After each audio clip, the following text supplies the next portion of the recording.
Olá, tudo bom? Estou de volta para continuar o estudo, a leitura do livro A Excelência da Nova Aliança em Cristo, um comentário exaustivo da carta aos Hebreus, escrita por Orton H. Willey, capítulo 7, página 330, tem como subtítulo A Anulação do Mandamento. Vamos à leitura, mas antes, meu nome é Sidney Gomes, este é o canal Gomesland. Deixa seu like, se inscreva no canal, me dê essa força. Vamos à leitura. Portanto, por um lado, se revoga a anterior ordenança, por causa da sua fraqueza e inutilidade. Hebreus 7,18. Esta passagem assinala a conclusão do escritor de Hebreus a respeito do sacerdócio levítico. Observemos sucintamente os estágios do argumento. Você pode estar ouvindo aí pássaros e barulhos de carro. Estou numa região movimentada, numa área perto de uma avenida, e tem até carro passando com som alto, tá bom? Desculpe o barulho, mas vamos continuar. Esta passagem assinala a conclusão do escritor de Hebreus a respeito do sacerdócio levítico. Observemos sucintamente os estágios do argumento. Iniciou-se com a simples pergunta: que necessidade haveria de outra espécie de sacerdócio? 2. Segue-se então a verdade óbvia de que, se fosse alterado o sacerdócio, teria de haver também uma alteração na lei que o constituiu e regulou. 3. A evidência em favor de uma nova ordem de sacerdócio é apresentada da seguinte forma: a. Pelo fato de que o novo sacerdócio deveria provir de Judá, que não é da ordem levítica. B. Pela declaração das Escrituras de que Yahweh testificou a respeito de seu filho: tu és sacerdote para sempre. Hebreus 7:21. O quarto, o argumento é assim, reduzido ao caráter fundamental das duas ordens de sacerdócio: o levítico, constituído segundo a lei da ordenança carnal; o messiânico, segundo o poder da vida eterna. A estes pode acrescentar-se um sumário geral, pois a lei nunca aperfeiçoou coisa alguma. Hebreus 7,19. Servindo de transição para o assunto seguinte. Quinto, por outro lado, introduz-se esperança superior, como no verso 16. Existe igualmente nestes dois um duplo contraste, em que o mandamento é suplantado por uma esperança superior, e sua fraqueza e inutilidade pelo poder por meio do qual nos aproximamos do Criador. Esses são os argumentos que o autor coloca para dizer: a lei, o mandamento, o sacerdócio levítico foi anulado por um sacerdócio eterno, eficaz, que nos leva ao Criador, nosso Pai. Deve-se fazer, pois, clara distinção entre a lei moral, que procede da natureza do Pai e vigorou desde o tempo da criação do homem, e o que aqui se chama ordenança, pela qual o sacerdócio de Arão foi instituído e regulado. Paulo se referiu à lei moral quando disse assim: a lei é santa e o mandamento santo, justo e bom. Romanos 7,12. O autor da carta, em Hebreus 7,18, está referindo-se à lei cerimonial, no que dizia respeito ao sacerdócio de Arão, ao dizer que foi abrogada por causa da sua fraqueza e inutilidade. A lei não pode aperfeiçoar coisa alguma, seja a lei moral, seja a lei cerimonial. Mas por razões muito diversas, a lei moral é perfeita, por ser a vontade do Criador para... A lei moral é perfeita, por ser vontade do Criador para o homem, mas estava enferma pela carne. Está em Romanos. Tais eram os seus padrões que os homens pecaminosos não lhe poderiam prestar perfeita obediência. Yahweh só poderia, portanto, condenar os desobedientes, não os ajudar. Por outro lado, a lei cerimonial era fraca em si mesma e, sendo ela própria imperfeita, não poderia tornar perfeito os ofertantes. Hebreus 10. Para compreender as diferenças, então, entre as ordens sacerdotais de Arão e de Melquisedeque e suas consequentes alianças, é necessário comparar a vida com a lei. Vamos fazer um breve comentário aqui nesses 2 parágrafos anteriores, onde, principalmente o segundo parágrafo mais especificamente, esquece os 2, só apenas a lei moral e perfeita. Fala que a lei cerimonial é falida, foi anulada. E quando você vê nesse monte de denominação religiosa, não importa o credo, essas obrigações, essas campanhas, esses votos, é a mesma coisa que o povo israelita no tempo bíblico levava para o sacerdote. Um cordeiro, uma pombinha, um alimento, porque para fazer o seu pecado, para cobrir o pecado, e não para tirar o pecado do homem, não para perdoar pecado, mas para cobrir, esconder o pecado.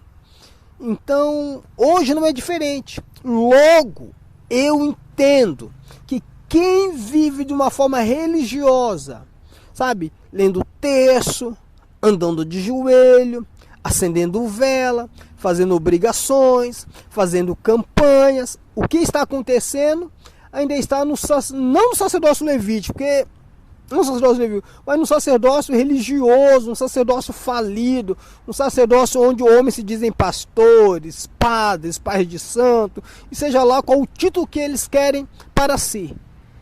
Isto é a falência moral e espiritual dos homens.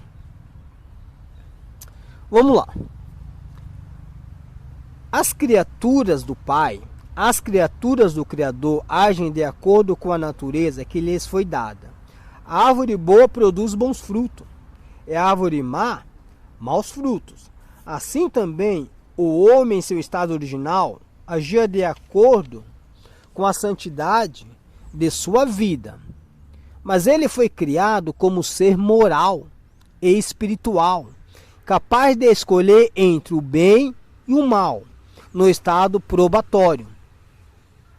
Quando o homem caiu em pecado, sua vida se perverteu, pelo que lemos que lhe foi ordenada por causa das transgressões. Gálatas 3,19. Isto é, uma lei chamada ordenança. O mandamento foi acrescentada para fazer cumprir outra, a moral. A lei pois torna manifesto os erros de uma vida, mas é importante para corrigi-los. Uma vida santa irá manifestar-se em pensamentos e ações santos. A santidade sempre se manifesta em amor. O amor, quando genuíno, conduz sempre à santidade. Arão era sacerdote segundo o mandamento carnal. Cristo é sacerdote segundo a virtude da vida incorruptível. Então os mandamentos vieram para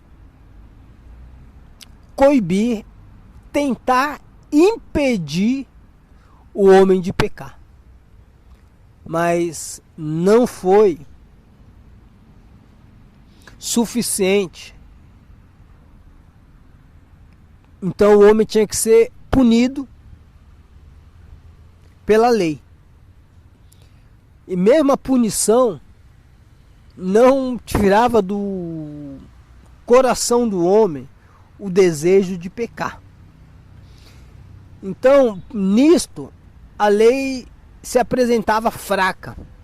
Mas, vindo o nosso Yahushua, sacerdote da vida incorruptível, sim, ele consegue plenamente tirar o pecado do coração do homem.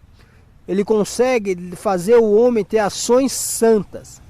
A santidade na vida do homem se mostra em amor. Quando o amor é genuíno, ele conduz à santidade. Ora, lemos que o mandamento era santo, justo e bom. A obra do nosso Salvador, portanto, não é adicionar mais itens à lei, porém, transformar de tal modo a vida que a leve a harmonizar-se com a lei.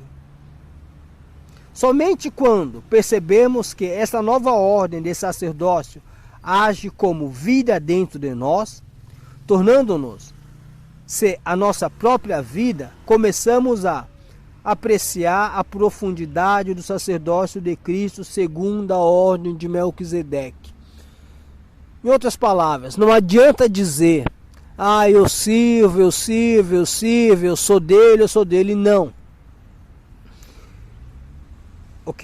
Nas palavras do escritor, somente quando percebermos que essa nova ordem de sacerdócio age dentro de nós, tornando-se a nossa própria vida, começamos a aperfeiçoar a profundidade do sacerdócio de Cristo segundo a ordem de Melquisedeque. Ficamos tão fortalecidos pela inspiração daquele que é a vida, que a vida dele dentro de nós se torna a nossa existência e, em sua manifestação, a nossa vida. E a dele manifesta por nosso intermédio. Logo, aqueles versos maravilhosos. Se nós estamos nele e ele em nós, podemos pedir tudo o que quisermos, porque ele roga ao Pai, e o Pai assim o faz, para que o Pai seja glorificado no Filho.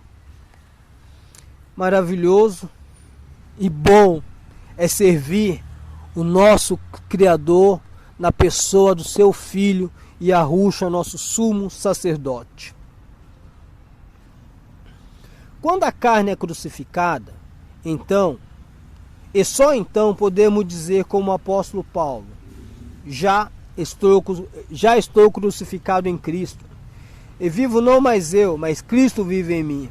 E a vida que agora vivo na carne, viva na fé do Filho de Yahweh, a qual me amou e assim entregou a si mesmo por mim. Essas palavras de Paulo parecem que são palavras bonitas, mas são palavras pesadas. Porque ele fala assim, Paulo, eu vou colocar nas minhas palavras. Eu já morri com o Yahushua. Então, eu não tenho mais direito à minha vida. Mas Yahushua governa a minha vida. E a vida que eu vivia, não vivo mais, porque agora eu vivo a vida de Yahushua na minha carne. Vivo na fé a vida de Yahushua, porque Ele me amou, Ele se entregou por mim. Então, quer dizer, Ele me comprou. E se Ele é meu proprietário, eu não tenho mais vontade própria. Eu tenho que fazer o que o meu proprietário quer que eu faça. Vamos fazer uma ilustração bem boba. Eu tenho um carro, você tem o seu carro. Se você pegar a chave do seu carro, ligar o seu carro e sair, o teu carro vai onde você quer que ele te leve. Hora que você quiser parar, você para. Hora que você quiser voltar, você volta.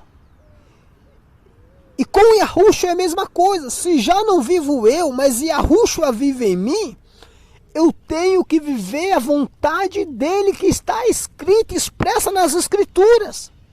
Não o achismo, não a teologia, não a doutrina de homens e ensinamentos de demônio. Não, mas a vontade de Yahu, meu Pai, nas Escrituras. Não tem mais o que ser profetizado, pois a profecia está aqui. Hebreus 1.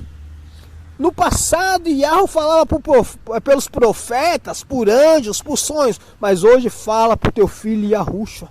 Acabou. Vamos lá. Terminando mais esse pedaço. Podemos dizer, pois, que Arão ministrava exteriormente Cristo. Corrigindo, podemos dizer, pois, que Arão ministrava exteriormente, Cristo interiormente. Arão ministrava por meio de sacrifício simbólico, Cristo ministra o Espírito.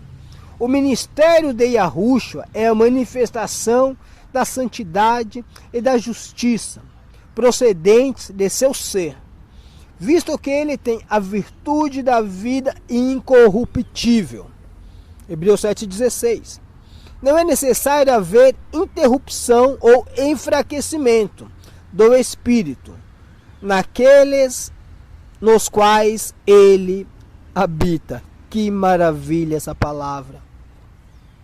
Arão foi um símbolo do futuro melhor que é Yahushua. Yahushua ministra a virtude de uma vida incorruptível. A lei, Paulo fala, a lei é boa, santa, justa, mas a lei foi fraca. Agora, Yahushua não tem fraqueza. Yahushua é santo, o sacerdócio de Yahushua é santo, é bom, é ininterrupto, pois ele não é fraco. Pois, também, se o Espírito do nosso Pai habita em nós, não haverá interrupção na nossa vida, nem enfraquecimento, pois Ele é o nosso sacerdote, para sempre, segundo a ordem de Melquisedeque. Que maravilha! Lembra que dá vontade de falar um charamanaia de cantos plácidos aqui. Mas é brincadeira. Deixa seu like, se inscreva no canal. Até o próximo vídeo. Um abraço.